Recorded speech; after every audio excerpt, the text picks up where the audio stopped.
ஆலவண்டி நீல பூச்சி அறுத்தறுத்து குமிக்கிறார். உள்ளம் பண்ணி வடிவம் கொண்டு முட்டறுப்பா அறுக்கிறார். மலையான வடிவம் கொண்டே மலையான வடிவம் கொண்டே வாழ கரும்புகளே வருகிறார்.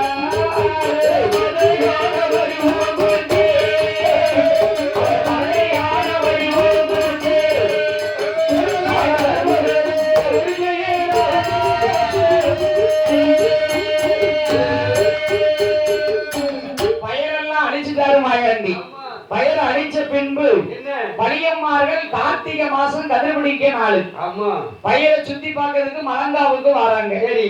அங்க வரும்போது என்ன ஆனா அங்க பயிர்கள் எல்லாம் அழிஞ்சு கிடக்கு, எல்லாம் மூட்டு மூட்டா பேத்து கிடக்கு. பார்த்தார்கள் பழியம்மார்கள். ஈவிலக வேணும் சொல்லி வேற மாந்திரவாதி வீட்டுக்கு வராங்க. என்ன மாந்திரவாதி அண்ணா, இந்த பயிர்கள் எல்லாம் அழிஞ்சிருக்கு, எல்லாம் மூட்டு மூட்டா புடி கிடக்கு, ஈவிலகி தாருங்கன்னா. மாந்திரவாதி சொன்ன ஐயா வார ஞாயிற்றுக்கிழமை வாரம்டா. ஞாயிற்றுக்கிழமை லீவ் இருக்கு வாரேன். நான் கேட்ட சாமான்களா எழுதுதிலா? எழுதுவேன். சீக்கிரம் ஈவிலகணும். அஷ்டகும்ப 8 அதுக்கு தாங்க 10 கும்பம் முதுச்சுடவு 1 கண்ணியலியா பிள்ளைகிட்ட கலநூறு வேண்டும். வெல்வக்காய் 100 குமட்டிக்காய் 100 சந்தி சந்தியா பறி கொடுக்க தடியங்க 4 இத்தனை ஜாமான்களை கண்ணி கோழி முட்டை வேணும், கருஞ்சாவ வேணும், 7 குடங்கை 21 வகை சொல்லி ஆமா எத்தனை வாங்கிட்டு வாங்கட்டா. அப்படி பார்த்தார்கள் பழியமார்கள். 4 வகை சாம்பல், அது வெள்ளாவி சாம்பல் கண்டிப்பா வேணும். வெள்ளாவி சாம்பல் முக்கியம். அம்மா இன்னைக்கு பாருங்க அவட்ட போய் தண்ணி இருந்தாலும் கேட்கும் தண்ணி செலவு மூஞ்சில தெரிஞ்சாதான் நீ வெள்ளம் மாசமா இருப்பாங்க. சீர்குணமா எதா இருந்தாலும் சரி கேட்டுக்கணும்.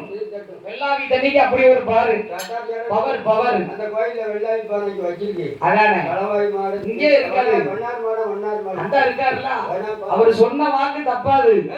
அதானே பொய்க்காது மாடனுக்கு மாட வண்ணார மாடங்க இருக்காரு. அவருக்கு ஒரு நிலையை உண்டு.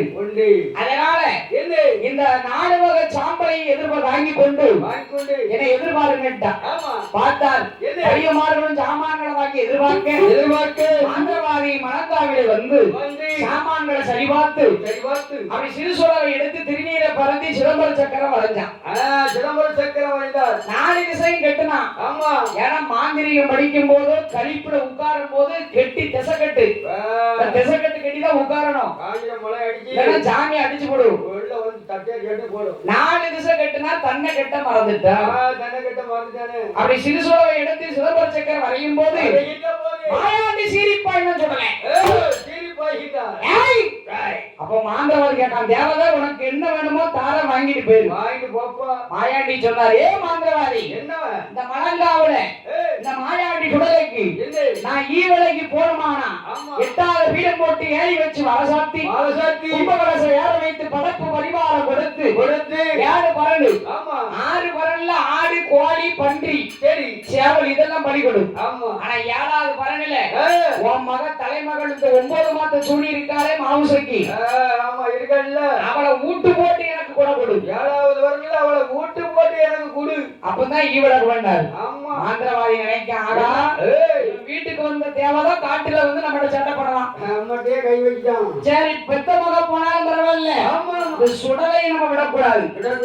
அவ மாந்திரவாதி கேட்டா, ஏ சுடலை மயிலாடுமாறு சுடலை என் மக மாம்சைக்கு நான் ஊட்டு படி தாரேன். ஆனா நீ ஏன் கிட்ட 3.25 நாளைக்கு அடப்படணும். 3.25 நாளைக்கு அடப்படணும். இவன் அடப்பட்ட சிமிழ்ல அடைச்சி சுடலை கசத்துல தாத்துறலான்னு பாக்கான். மாயாண்டி சொன்னார், உன்கிட்ட அடப்படுவேன். ஆனா 3.25 நாளைக்கு நீ என்ன திறந்து விடணும். திறந்து விடலாம் ஒரு ஈரக்குல தாமரைகள் அத்துட்டு திறந்து விடல உன் குடும்பத்தை பழிவாங்க சம்மதமா? சரின்ட்டான். பார்த்தாமாந்திரவாதி பெத்த மகள்